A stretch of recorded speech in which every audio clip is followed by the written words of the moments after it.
নমস্কার, আমি আবার চলে এসেছি তোমাদের কাছে পলিটিক্যাল সায়েন্সের ক্লাস নিয়ে। তো আমাদের তো ক্লাস চলছিল কির ওপরে চলছিল, ফান্ডামেন্টাল রাইটসের ওপর চলছিল। তো এবারে দেখো, ফান্ডামেন্টাল রাইটসের উপরে আমি আর্টিকেলগুলো বলেছিলাম কত নম্বরতে কি রয়েছে। তো লাস্ট অবধি পড়েছিলাম আমরা 22 আর্টিকেল অবধি। তো আজকে আমরা যেটা করবো হচ্ছে 23 আর্টিকেল। আচ্ছা, 23 আর্টিকেলে কি রয়েছে? ফান্ডামেন্টাল রাইটে 23 আর্টিকেলে যেটা রয়েছে যে শোষণের বিরুদ্ধে অধিকারের কথা বলা, মানে কোনো মানুষ বা কোনো ব্যক্তিকে জোরপূর্বক কোনোভাবে বেকার খাটানো বা তাদেরকে কোনো রকমভাবে পাচার করে দেওয়া, এই সমস্তগুলো কিন্তু নিষিদ্ধ করা হয়েছে। তাহলে এটা বলা হয়েছে 23 নম্বর ধারায়। আচ্ছা, তাহলে 23 নম্বর ধারায় কি বলেছে? মানে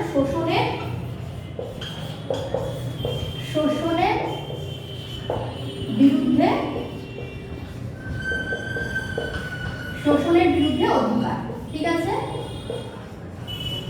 আচ্ছা, এবারে দেখো, তো আমি একটু চাইবো যে একটু তাড়াতাড়ি এটা কমপ্লিট করার, কারণ এরপরে আমাদের পলিটিক্যাল সায়েন্সে আরো তোমার পার্লামেন্টারি শাসন ব্যবস্থাগুলো যেগুলো রয়েছে, হ্যাঁ, রাজ্যসভা লোকসভা এগুলোকে নিয়ে আলোচনা করতে হবে। তাই আমি চাইবো যে এটা তাড়াতাড়ি একটু কমপ্লিট করা যায়।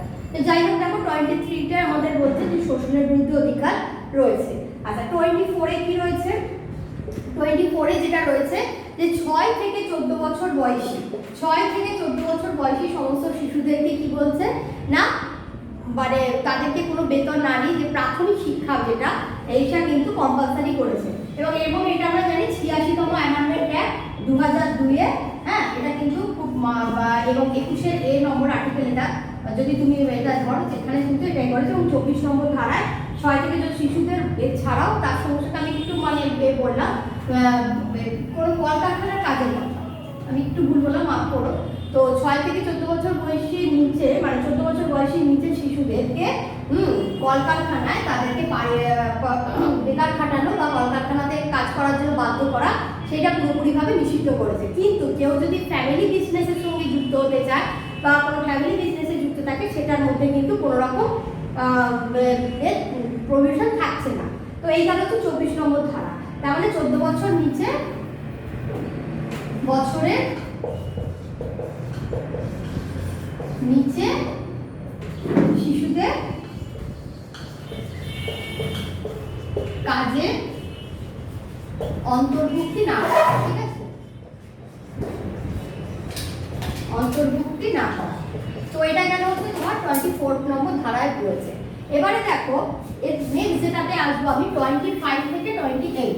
এই 25 থেকে 28-এর মধ্যে কিন্তু আমাদের ধর্মীয় স্বাধীনতার অধিকার, অর্থাৎ ধর্মীয় স্বাধীনতার অধিকার নিয়ে কিন্তু বর্ণনা রয়েছে। তাহলে কত নম্বর আর্টিকেলে রয়েছে? এগুলো কিন্তু খুব ইম্পর্টেন্ট। এগুলো কিন্তু আমি বারবার পলিটিক্যাল সায়েন্স পড়াতে গিয়ে বলেছি যে আর্টিকেলগুলো মনে রাখা কিন্তু খুব দরকার, কারণ এগুলো কিন্তু প্রশ্ন তুলে দিতেই পারে 25 থেকে 28-এর মধ্যে কোন মৌলিক অধিকার বর্ণিত রয়েছে, বা অথবা ধর্মীয় স্বাধীনতার অধিকার কোন এতে রয়েছে। তো ফলে 25 থেকে 28-এর মধ্যে রয়েছে কিন্তু আর্টিকেলে ধর্মীয় স্বাধীনতার অধিকার, right two freedom of religion. ঠিক আছে, ধর্মীয়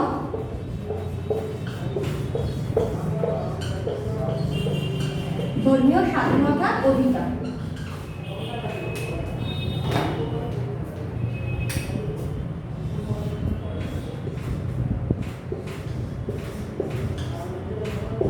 তো এই 25 থেকে 28-এ রয়েছে ধর্মীয় স্বাধীনতার অধিকার। এবারে দেখো, এবারে আমি এটার মধ্যে একটু ব্রিফলি আলোচনা করে দিই যে 25 নম্বর ধারায় কি বলেছে। 25 নম্বর ধারায় বলেছে যে যে কোনো জায়গার অধিবাসীরা, যে কোনো মানুষরা, তারা নিজ নিজ ধর্ম কি করতে পারবে না, পালন করতে পারবে। অর্থাৎ তাদের যে নিজস্ব ধর্ম পালনের ক্ষেত্রে কোনো বাধা দান করা যাবে না, সেক্ষেত্রে রাষ্ট্রও করবে না, এবং কোনো ব্যক্তিও যে তার বিরুদ্ধে জোর করে এই ধর্মটা পালন করতে হবে না, নিজ নিজ ধর্ম যে যার জায়গায় করতে পারবে। 26 নম্বর ধারাতে কি বলেছে? 26 নম্বর ধারাতে যেটা বলেছে যে ধর্মীয় যে প্রয়োজনে কোনো জায়গা যদি দাতব্য স্থান হিসেবে ব্যবহার করা হয়, বা ধর্মীয় অধিকার যে স্থাবর অস্থাবর জমির মালিক হতে পারবে, বা সেই সমস্ত কার্য পরিচালনা, এগুলো হচ্ছে 26 নম্বর ধারায় রয়েছে। 27 নম্বর ধারায় কি বলেছে যে কোনো রকম ভাবে কর আদায় 27 তাহলে কি বলছে যে ধর্মীয় যে তাদের নিজস্ব ধর্মমত পালনের জন্য যে রাষ্ট্র কি করবে না, কর দিতে বাধ্য করবে না, কর দিতে বাধ্য করবে না। কিসের জন্য? কোনো নিজস্ব ধর্ম পালনের ক্ষেত্রে, নিজস্ব ধর্ম পালনের ক্ষেত্রে। তো আশা করি এই জিনিসগুলো বোঝা যাচ্ছে। কত নম্বর এগুলো একটু মনে রাখতে হবে, বারবার করে পড়তে হবে, বারবার করে এগুলো একটু মাথায় মানে মনে রাখতে হবে তোমাদের। 27 নম্বর ধারা এটা বলছে। 28 নম্বর ধারায় কি বলছে? 28 নম্বর ধারায় বলছে যে এই যে ধর্মীয় স্বাধীনতার ক্ষেত্রে যে বলা হয়ে থাকছে যে সমস্ত যে সংখ্যা যে সমস্ত লঘু বা যাই তাদের যে ধর্মের জন্য যে কোনো শিক্ষা প্রতিষ্ঠানে বা সরকারি অনুদান প্রাপ্ত যে সমস্ত জায়গায় ধর্মীয় শিক্ষা বাধ্যতামূলক করা যাবে না। তো এই তারপরে 28 নম্বর ধারায় বলা থাকে যে শিক্ষা প্রতিষ্ঠানে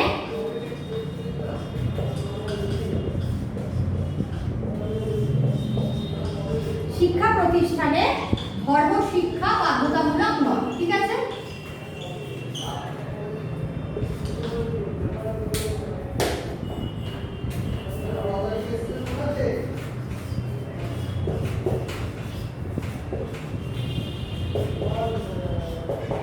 তো শিক্ষা ক্ষেত্রে এই ধর্ম শিক্ষা কিন্তু করা যাবে না। তো এই গেল হচ্ছে আমাদের 28 নম্বর ধারা। এবারে 29 নম্বর ধারাতে কি বলছে? 29 নম্বর ধারাতে বলছে যে প্রোটেকশন ফর কি হচ্ছে না মাইনরিটিস, অর্থাৎ সংখ্যালঘু সম্প্রদায়ের ক্ষেত্রে যে একটা তাদের প্রোটেকশন বা তাদের যে একটা স্বার্থ সুরক্ষিত করার ব্যাপারটা কিন্তু 29 নম্বর ধারাতে রয়েছে। তাহলে 29 নম্বর ধারায় কি রয়েছে? 29 নম্বর ধারায় বলছে যে সংখ্যালঘু সম্প্রদায়ের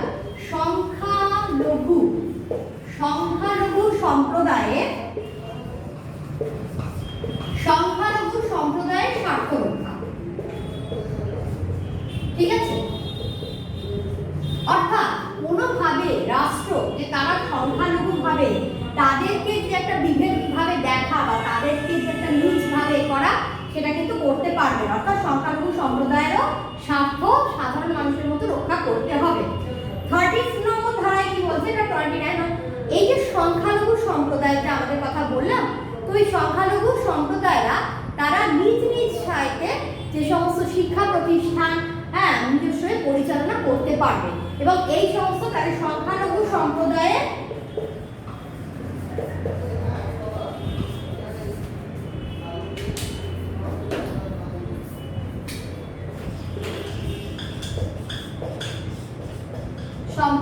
কি করছে না তারা শিক্ষা পরিচালনা। ঠিক আছে?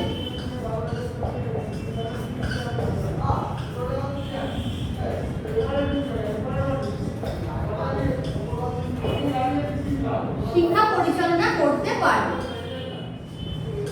ঠিক আছে? তো এটা বলেছে 30 নম্বর ধারা। তো এরপরে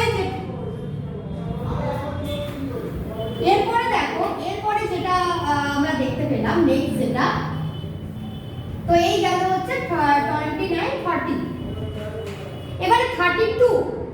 এবং এই প্রসঙ্গে আরেকটা কথা বলে রাখি, এই যে সংখ্যালঘু সম্প্রদায় যে শিক্ষা পরিচালনা করতে পারবে এবং ধর্মীয় শিক্ষা যে সমস্ত সরকারি সাহায্যপ্রাপ্ত পাইবে, কিন্তু এক্ষেত্রে বলে রাখি যে সমস্ত জায়গা হচ্ছে ট্রাস্ট দ্বারা পরিচালিত সেখানে কিন্তু এই নম্বর ধারাটা পরিচালনা হবে না। মানে 1 নম্বর ধারা ট্রাস্ট দ্বারা সেখানে করতেই পারে, কিন্তু ধর্মীয় শিক্ষা যদি কোনো ক্ষেত্রে কোনো জায়গায়, তো সেই সমস্ত জায়গায় অভিভাবকদের সঙ্গে কিন্তু স্টুডেন্টদের তাদের সঙ্গে আলোচনা করাটা কিন্তু খুবই বাধ্যতামূলক। মানে জোর করে কোনো স্থানে ধর্মীয় শিক্ষা প্রবর্তন করে সেই স্টুডেন্টকে তাকে সেই শিক্ষাটা দিতে হবে সেটা কিন্তু করা যাবে না। তার জন্য অভিভাবকদের সঙ্গে একটা পরামর্শ খুবই দরকার। তো এই গেল হচ্ছে আমাদের 30 নম্বর আর্টিকেল। 32 নম্বর আর্টিকেলে কি বলছে? 32 নম্বর আর্টিকেল, এটা খুব ইম্পর্টেন্ট, যেটাকে ডক্টর বি.আর. আম্বেদকর আমাদের কি বলেছেন? হৃদয় এবং আত্মা, অর্থাৎ সাংবিধানিক প্রতিবিধানের অধিকার। 32 নম্বর ধারায় কি রয়েছে? সাংবিধানিক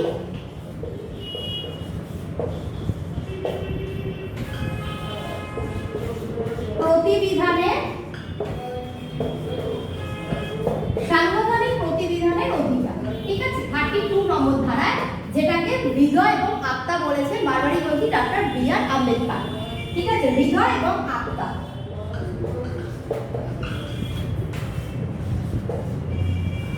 কে বলেছেন? বি.আর. আম্বেদকর, ভীমরাও আম্বেদকর।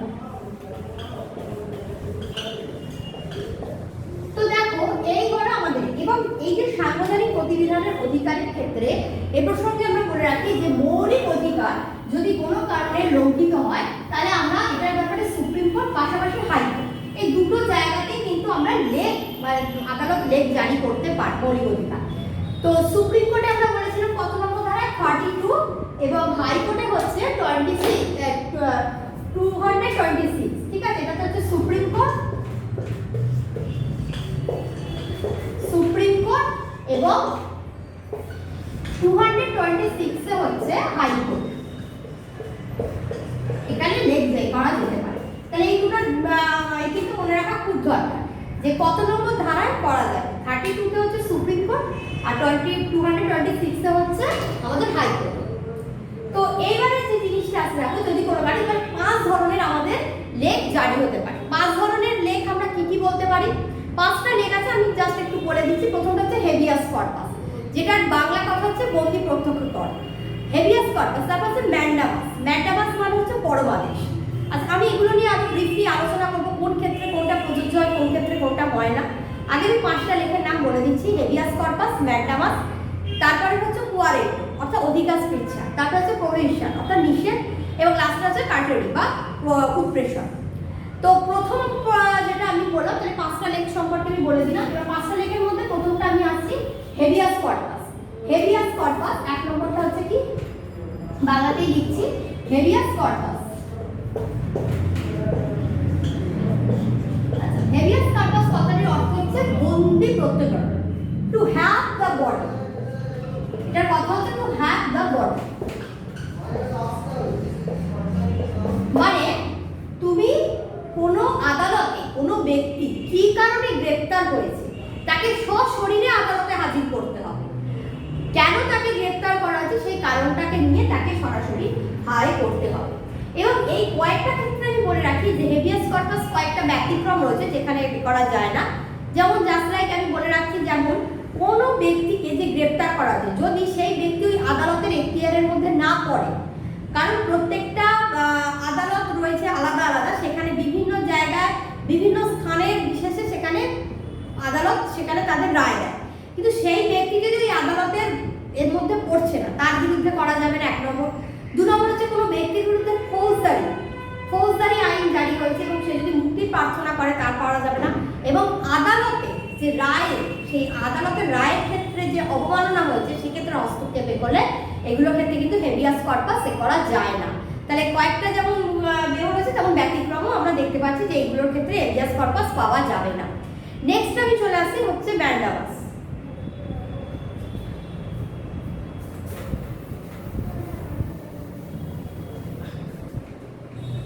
দ্বিতীয় নম্বর যেটা আছে সেটা হচ্ছে ম্যান্ডামাস।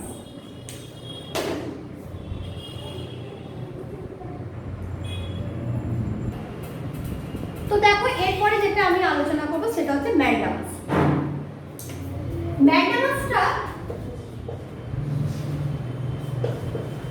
ম্যান্ডামাস কথার অর্থ কি? পরমাদেশ, ঠিক আছে, পরমাদেশ। পরমাদেশটা কি বলছে যে এই যে আমাদের যে কোনো রাষ্ট্র, কোনো সরকারি আধিকারিক বা কোনো যে সরকারি ব্যক্তিকে তাকে নির্দেশ দিচ্ছে যে তুমি এমন কোনো কিছু কাজ করো না যার জন্য কোনো ব্যক্তির মৌলিক অধিকার লঙ্ঘিত হচ্ছে। অর্থাৎ এই লেখটা জারি করার মধ্যে দিয়ে কি বোঝাতে চাইছে আদালত, যে তাকে মৌলিক অধিকার যাতে এমন কাজ না করে যে বোঝাতে সেই কাজ থেকে তাকে নিবৃত্ত করার চেষ্টা করছে। কিন্তু এই ম্যান্ডামাস কয়েকটা ক্ষেত্রেও কিন্তু প্রয়োগ করা যায় না। কি কি ক্ষেত্রে? যেমন প্রাইভেট বা ইন্ডিভিজুয়াল বডি, সেক্ষেত্রে প্রয়োগ করা যায় না। কোনো আমাদের প্রেসিডেন্ট বা গভর্নর যারা যে পদে রয়েছে তাদের ক্ষেত্রে ম্যান্ডামাস জারি করা যাবে না। এবং হাইকোর্ট, চিফ জাস্টিস অফ হাইকোর্টের যে মুখ্য বিচারপতি তাদের ক্ষেত্রেও কিন্তু করা যাবে না। ম্যান্ডামাসের ক্ষেত্রে ব্যতিক্রম হয়েছে, এই লেখটা জারি করা যায় না। নেক্সট আমি ম্যান্ডামাসের পরে যে এটা আলোচনা করবো সেটা হচ্ছে কোয়ারেন্টো বা অধিকার স্বেচ্ছা, যেটাকে আমরা বলতে পারছি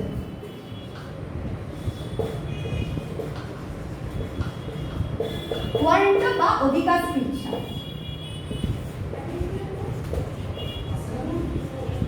ঠিক আছে, বাই হোয়াট অথরিটি, যেটাকে আমরা বলতে পারছি। তো এই অধিকার স্বেচ্ছাটা আমরা তখনই প্রয়োগ করতে পারছি কখন না, যখন আমরা দেখতে পাচ্ছি যে কোনো ক্ষেত্রে যে সরকার মনে করছে যে ব্যক্তি কোনো সাংবিধানিক পদে রয়েছে সেই সাংবিধানিক পদে থাকার তার যোগ্যতা নেই, সেই সাংবিধানিক পদে থাকার তার যোগ্যতা নেই বা সেইটা প্রমাণ জন্য তাকে সেই পদটা থেকে সরিয়ে দিতে পারে। তো সেক্ষেত্রে এবং এই ক্ষেত্রে পদটা কিন্তু অবশ্যই মানে সরকারি হতে হবে এবং সংবিধান কর্তৃক স্বীকৃত হতে হবে, তবেই কিন্তু যদি মনে করে যে তাকে এখানে রাখা যাবে না, তাকে কিন্তু সেই জায়গাটা থেকে বা অযোগ্য বলে প্রমাণিত হচ্ছে, তাকে সেই জায়গাটা থেকে বরখাস্ত করা যেতে পারে।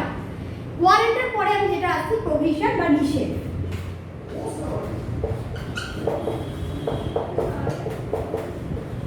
প্রভিশন বা নিষেধ, তো এক্ষেত্রে কি বলছে যে উচ্চ আদালত যেমন হাইকোর্ট বা সুপ্রিম কোর্ট সে নিম্নতর আদালতকে বলছে যে তুমি তোমার এখতিয়ারের মধ্যে থেকেই যা কাজ করার করবে, তুমি তোমার এখতিয়ারের বাইরে গিয়ে কোনোভাবে কাজ করতে পারো না। তো এইটার মধ্যে দিয়ে বোঝানো যাচ্ছে যে নিম্নতর আদালতের কাজের একটা সীমাবদ্ধতা কিন্তু বা একটা গণ্ডি, এই গণ্ডিটা কিন্তু উচ্চতর আদালত বেঁধে দিচ্ছে। তো সেক্ষেত্রে এই যে আমরা যেটা দেখতে পাচ্ছি যে এই যে ম্যান্ডামাস যে ব্যাপারটা সেটা হচ্ছে ডাইরেক্ট অ্যাক্টিভিটি, কিন্তু এই প্রতিষেধটা হচ্ছে ডাইরেক্ট ইনঅ্যাক্টিভিটি। ঠিক আছে, এবং এই প্রভিশনের ব্যাপারের ক্ষেত্রে যে আদালতকে তার নিজের স্থানে যতটুকু তার সীমারেখা ততটুকুর মধ্যেই তাকে কাজ করার কথা বলা হচ্ছে। নেক্সট যেটা আমি আলোচনা করবো সে কাটারি বা উৎপ্রেষণ বা উৎপ্রেষণ। আচ্ছা, এটা কখন গঠিত হতে পারে আমরা বলতে পারি না, যখন মনে করা হচ্ছে যে নিম্নতর আদালতে কোনো রায়টাকে আমরা যদি বাতিল করার ক্ষেত্রে উচ্চতর আদালত কোনো রায় হয়তো ঠিক মতো দেয়নি, সেটার ক্ষেত্রে উৎপ্রেষণ বা কাটারি এটাকে প্রয়োগ করতে পারে। তো সেক্ষেত্রে কি বলছে, সেক্ষেত্রে যেটা বলছে যে কেমন জায়গাটা যেখানে হয়তো ন্যায়পীঠ ঠিক মতো গঠিত হয়নি বা ন্যায়পীঠ গঠিত হয়েছে সেখানে দুর্নীতিগ্রস্ত যোগসাজ বা সেখানে অনেক রকমের লোক টাকা পয়সার বিনিময়ে অনেক কিছু হয়, তো সেই কারণবশত বিচার কার্যটা সঠিকভাবে সমাধান হয়নি, বা এটাও হতে পারে যে আদালত মানে ন্যায়পীঠ ঠিক মতো গঠিত হয়েছে কিন্তু যোগ্য যে আইনের যে ভুল কোনোভাবে দেওয়া হয়েছে ব্যাখ্যা, তো সেক্ষেত্রে উৎপ্রেষণ জারি করা যেতে পারে। আচ্ছা, এক্ষেত্রে বলে রাখি যে আমাদের প্রভিশনটা পাওয়া যায় হচ্ছে মানে মামলার ঠিক প্রথম দিকে, আর উৎপ্রেষণটা পাওয়া যাচ্ছে মামলার ঠিক পরে মানে শেষের দিকে। তো এই গেল হচ্ছে 5টা লেখ। তো এই 5টা লেখ যদি কোনো কারণে কারোর মৌলিক অধিকার লঙ্ঘিত হয় বা কিছু, এই 5টা লেখের মাধ্যমে কিন্তু আদালত জারি করতে পারে। কিন্তু এই প্রসঙ্গে বলে রাখি যে ন্যাশনাল ইমার্জেন্সি অবস্থায় যখন কোনো রাজ্যে, এবং সেক্ষেত্রে কিন্তু এক্সটার্নাল অ্যাগ্রেশন বা বারবার মনে রাখতে হবে এক্সটার্নাল অ্যাগ্রিগেশন, তো বহিঃশত্রুর আক্রমণ, কোনো ইন্টারনাল কিছু নয়, এক্সটার্নাল এর ক্ষেত্রে মানে আর্ম রেবেলিয়ন নয়। তো আর্ম রেবেলিয়ন বাদ দিয়ে, আর্ম রেবেলিয়নটাকে কিন্তু বলছে না,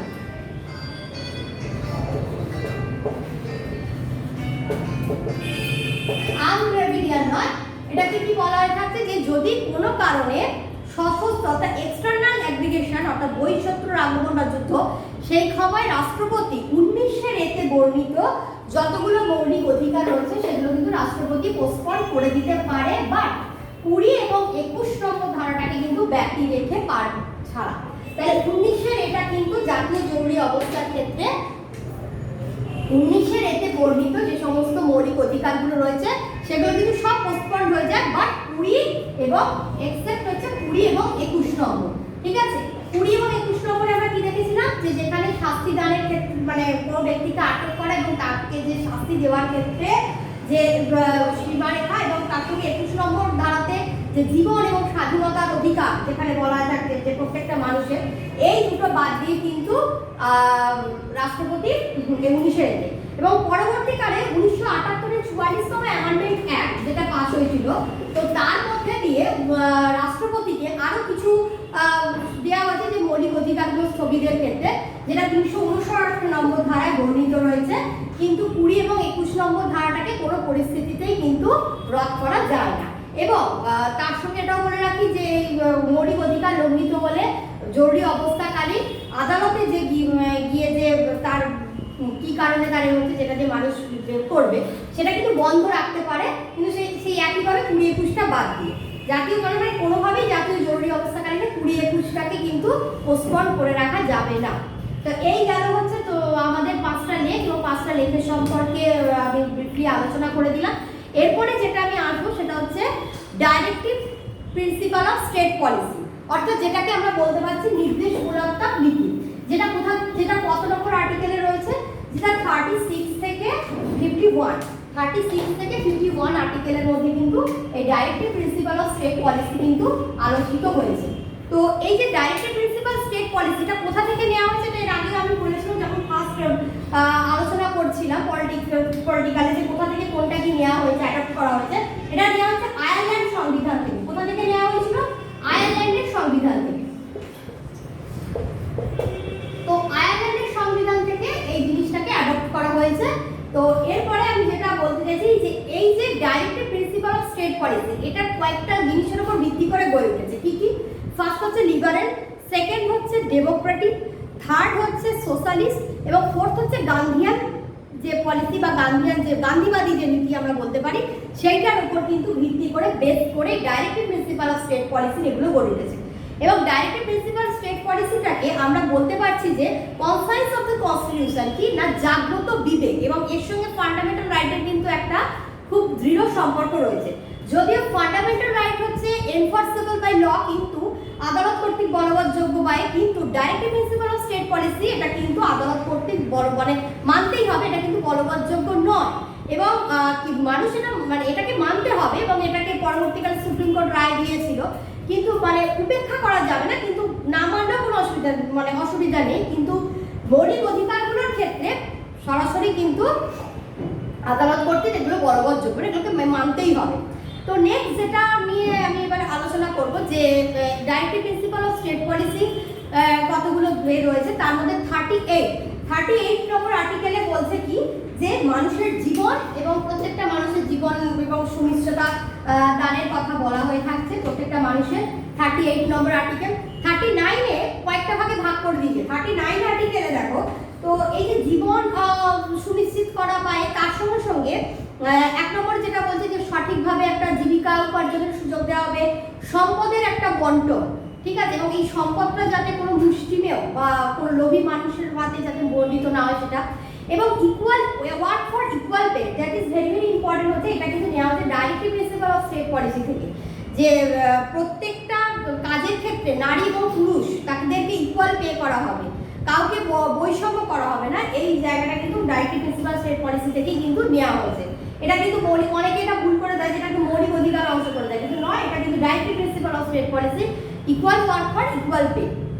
তো এইটা দেখেন, এবং তাছাড়াও আমরা যেটা দেখেছিলাম যে 40 নম্বর ধারায় যে গ্রাম পঞ্চায়েত গঠনের কথা কিন্তু একটা উল্লেখ রয়েছে।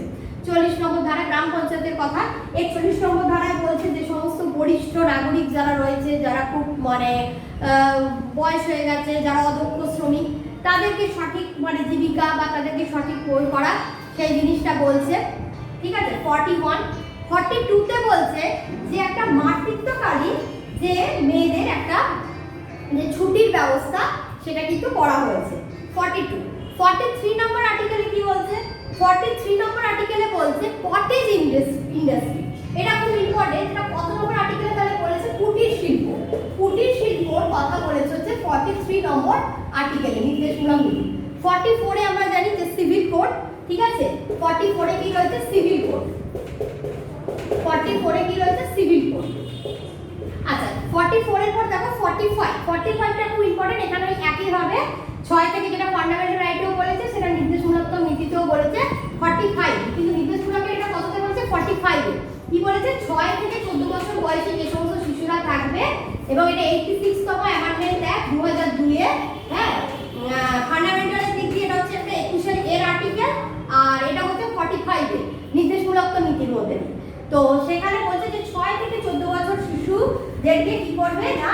তাদেরকে কোনো বেতন না নিয়ে প্রাথমিক শিক্ষাদানের কথা বলা হয়েছে। এটা গেল হচ্ছে 45। 46 নম্বর ধারাতে কি বলেছে? 46 নম্বর ধারাতে যেটা বলেছে যে যারা শিডিউল কাস্ট, ঠিক আছে, যে সমস্ত অনগ্রসর, যে সমস্ত শিডিউল কাস্ট বা শিডিউল ট্রাইব যে সমস্ত এদের রয়েছে তাদেরকে স্বার্থ রক্ষা। তারপরে 46 নম্বর অ্যামেন্ডমেন্টে হচ্ছে শিডিউল কাস্ট।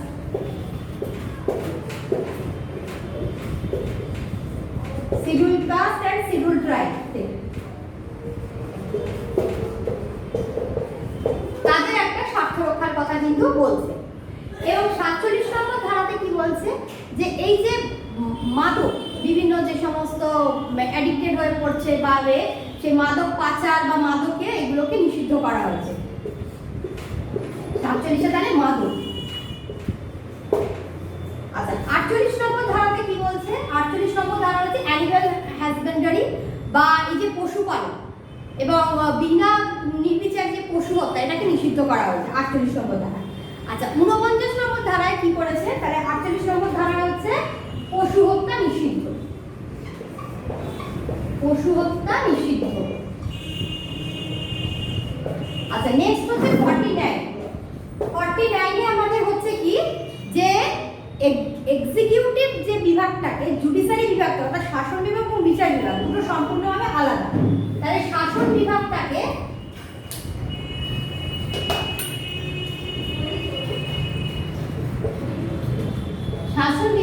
কি হচ্ছে না বিচার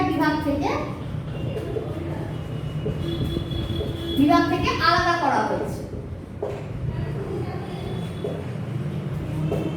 আচ্ছা, এটা গেল হচ্ছে 49তম অ্যামেন্ডমেন্ট অ্যাক্ট।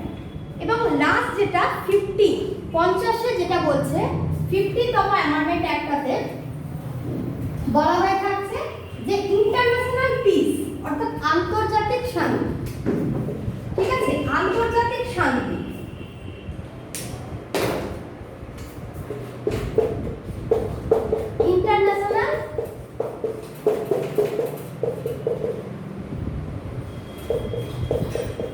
ইন্টারন্যাশনাল পিসের কথা কিন্তু বারংবার বলা হচ্ছে যে যে কোনোভাবে কোনো সালিসির মাধ্যমে হোক, কোনো রকম সুষ্ঠু একটা এর মাধ্যমে আন্তর্জাতিক শান্তির কথা বলছে।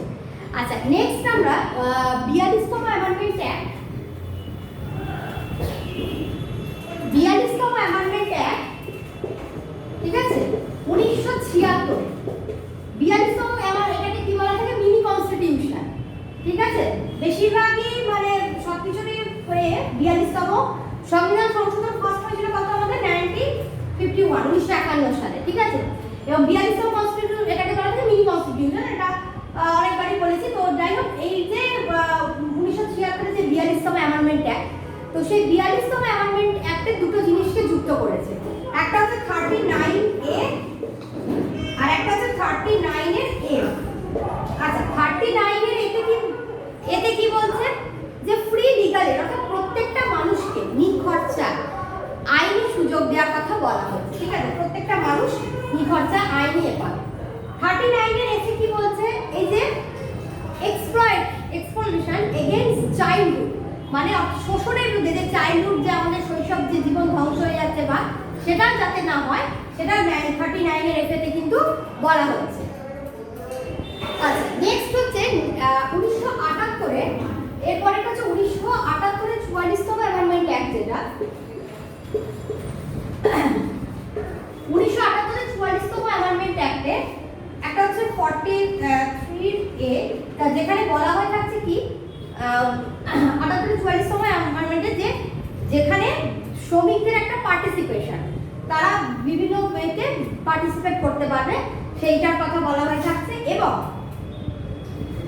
পরবর্তীকালে 2011-তে আরেকটা যোগ হয়েছে, সেটা হচ্ছে কি যে লাস্ট যেটা ওই কোঅপারেটিভ সোসাইটিটা কিন্তু এই 2011 92তম অ্যামেন্ডমেন্ট অ্যাক্টের মাধ্যমে এটা যুক্ত হয়েছে। ঠিক আছে, আজ তাহলে এই পর্যন্তই থাকুক। পরবর্তীকালে আমি আবারও আসবো এবং নির্দেশমূলক নীতি আরও কয়েকটা আর্টিকেল রয়েছে। হ্যাঁ, ভিডিওটি ভালো লাগলে শেয়ার করো, প্রচুর লাইক করো, আর অবশ্যই এগুলোকে একটু ভালো করে বারবার পড়ে এগুলোকে মনে রাখার চেষ্টা করো, ঠিক আছে। নমস্কার।